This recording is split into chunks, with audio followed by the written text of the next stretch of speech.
আসসালামু আলাইকুম সবাইকে বিদ্যাবাড়ি পত্রিকার পাতা থেকে স্বাগতম। 25 মে 2025। বন্ধুরা, আমাদের এই চ্যানেলটি যদি তোমার কোনো উপকারে এসে থাকে তাহলে অবশ্যই আমার চ্যানেলটি সাবস্ক্রাইব করে পাশে থাকবে। ধন্যবাদ। আজ কাজী নজরুল ইসলামের কততম জন্মদিন? 126তম। সম্প্রতি কোন দেশের উপর থেকে নিষেধাজ্ঞা প্রত্যাহার শুরু করেছে যুক্তরাষ্ট্র, সিরিয়া? বাংলা একাডেমির নজরুল পুরস্কার 2025 লাভ করেছেন অধ্যাপক আনোয়ারুল হক ও সঙ্গীত শিল্পী শবনম মুশতারি। সম্প্রতি সাইবার নিরাপত্তা আইন 2023 বাতিল করে জারি করা হয়েছে সাইবার সুরক্ষা অধ্যাদেশ 22 মে 2025। দেশের প্রথম ভ্যাকসিন প্ল্যান্ট হবে কোথায়? সিরাজদি খান, মুন্সিগঞ্জ।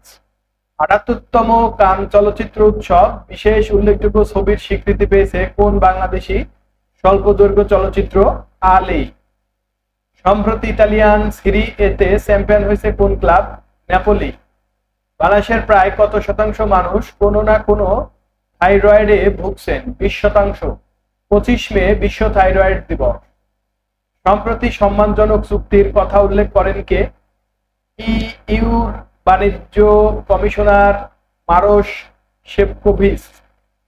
নেচার ফুড সাময়িকীর গবেষণা মতে বিশ্বের একমাত্র খাদ্য স্বয়ংসম্পূর্ণ দেশ দক্ষিণ আমেরিকার গায়ানা। ধন্যবাদ সবাইকে।